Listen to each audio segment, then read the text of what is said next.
si on pouvait pas, genre, créer un mouvement. Normalement, j'ai déjà posté la vidéo des problèmes que j'avais, enfin des problèmes que je voyais par rapport à tout ça, de comment bien faire les choses, mais j'ai noté quelques bonnes idées que j'ai, qui pourraient être peut-être un peu plus démocratisées dans nos interactions, nos explications, notamment vers le handicap et tout ça pour le banaliser.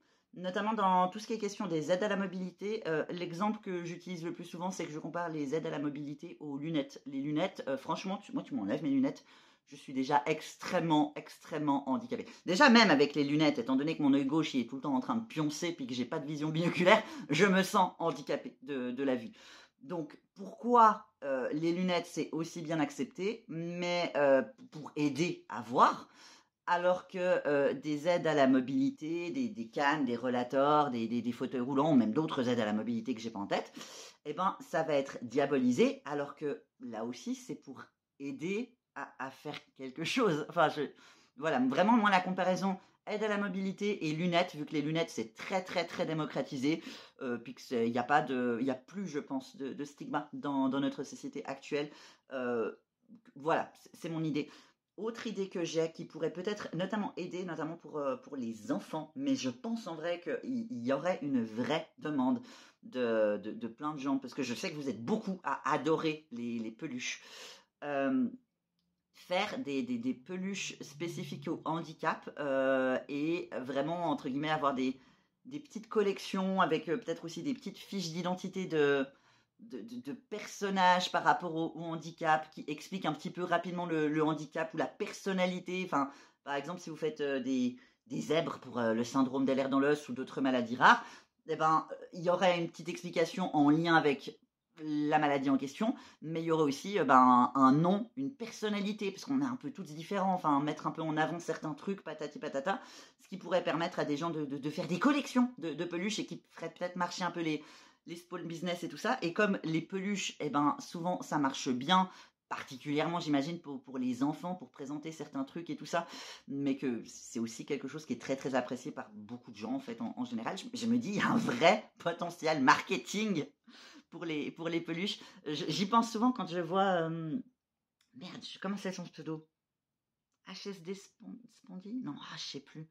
Je vais la taguer. Elle fait des super dessins. Déjà en termes de représentation visuelle par rapport aux troubles du spectre de l'hypermobilité, syndrome d'air dans l'os et d'autres maladies et comorbidités, vraiment, elle fait un travail vraiment génial.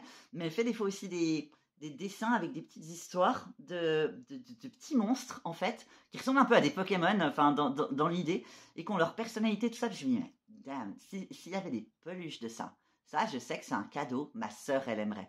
Et il y a toute cette gamme de peluches, je sais plus où ils sont, je crois qu'ils sont aux États-Unis, avec des lapins qui sont vraiment cool, avec des handicaps, tout ça, qui marchent assez bien. Et je me dis, bah, s'il y avait peut-être ça un peu plus chez nous, ça pourrait peut-être donner un côté un peu plus glamour comme ça. Alors après, bon voilà, on peut y avoir des peluches en taille peluche comme ça, mais il peut y avoir aussi peut-être, je sais pas, des petits porte-clés, des goodies. Là, je vous donne des idées pour ceux qui sont vraiment créatifs, genre ceux qui aiment dessiner, il y en a qui aiment faire du crochet, du tricot, les small business, là, c'est cadeau, prenez. Parce que je sais que voilà, c'est des trucs qui pourraient aider. Bon, moi, personnellement, j'ai tendance un peu à faire l'affiche publicitaire avec des t-shirts de sensibilisation, des trucs comme ça, parce que ça m'amène des fois à avoir des conversations dans la vraie vie avec les personnes. Mais bon, la majorité aussi, c'est que les gens dans la vraie vie, les valides, tout ça, ils en ont rien à foutre. Donc voilà, c'est comme mes pronoms, c'est comme tout, je peux tout faire bien. Je pense que je peux à ce stade-là tatouer il sur mon front, que les gens continueront à me mégenrer. C'est absolument magique. Des fois, je me demande qui c'est qui est handicapé entre les valides et puis moi. Mais bon, ça c'est un autre problème. Donc voilà, c'est les petites idées que j'ai. J'imagine aussi peut-être si les artistes, il y a des chansons, je connais quelques chansons, et notamment par rapport autour du syndrome d'Ehlers dans l'os et compagnie, mais surtout en anglais en fait, j'en ai pas en tête en français. Et du coup, je pense que bah, si on avait aussi un peu plus en francophonie ce genre de choses, bah, ça pourrait permettre de faire de la sensibilisation. Et quand il y a des sons un peu comme ça qui sont catchy, tout ça, les gens sont en train un peu de fredonner, c'est vachement cool. Ah, puis l'histoire de la chanson, ah, c'est touchant, j'avais jamais pensé à ça.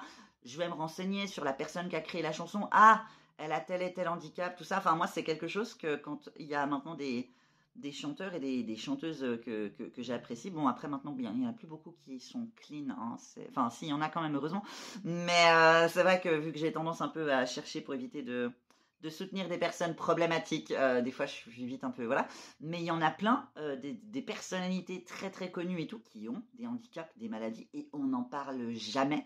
Et je me dis, c'est dommage. Alors, il y en a certains d'entre eux qui ont pris la parole pour parler de temps en temps de leur handicap, des trucs comme ça. Mais selon moi, pas assez souvent. Je me dis que les personnes plus médiatisées comme ça, si ils en parlaient un peu plus, s'ils sensibilisaient un peu plus, ça pourrait aider. Parce qu'en tout cas, moi, personnellement, je suis en manque cruel toujours de représentation et je dois faire un travail actif de rechercher encore et encore et encore et encore de la représentation, que tout le monde n'a pas le temps, l'envie et l'énergie. Je me dis, purée, s'il y avait un peu plus de peluches, de chouettes chansons, de dessins animés, de trucs comme ça, et qui du coup permettrait de normaliser déjà chez les enfants, je me dis que si on peut faire ça, tout ce travail-là, spécifiquement pour les enfants, bah du coup après ça en fait des adultes plus ouverts d'esprit et plus sains.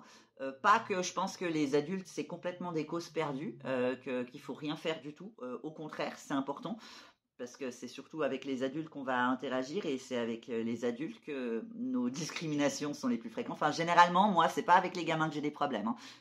C'est pas les gamins qui vont remettre en question mes droits, c'est pas les gamins qui vont me discriminer, c'est pas... Non, en général, les gamins, ils vivent leur vie de gamin au maximum et ils font ce qu'ils peuvent pour vivre le mieux possible et ils s'en foutent des autres.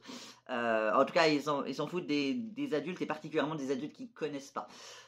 Donc c'est important, effectivement, au niveau des adultes. Cependant, j'ai un peu crainte qu'il y en a vraiment qui sont tellement dans leur confort, tellement dans leur truc, tout ça, que ouais, que ça va être compliqué. Parce que je suis d'accord avec toi, Ao, en disant qu'il n'y a pas besoin d'être concerné pour s'y intéresser, pour voilà. Mais en tout cas, personnellement, ah vas-y, call out. Je sais pas à quel point j'en ai parlé dans le passé. Je pense que j'ai quand même laissé des indices par rapport à des histoires et notamment par rapport à mon validisme.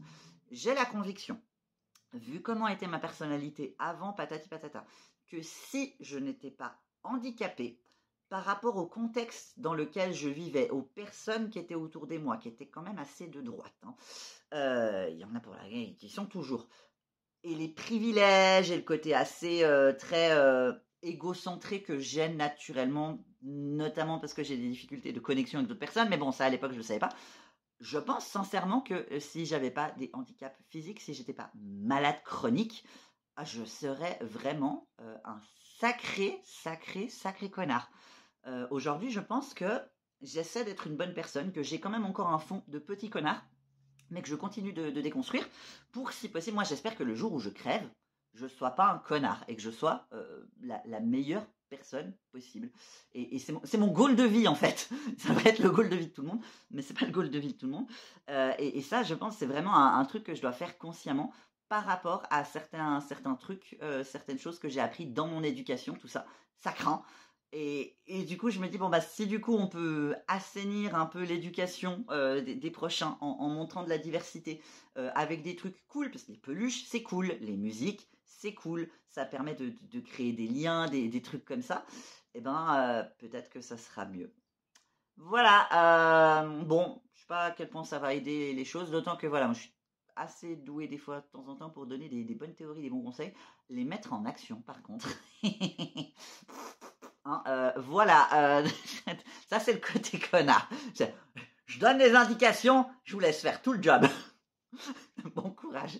Non mais de toute façon, je suis pas très très doué, je suis pas très créatif. Il y en a plein qui, vous allez faire des trucs cool.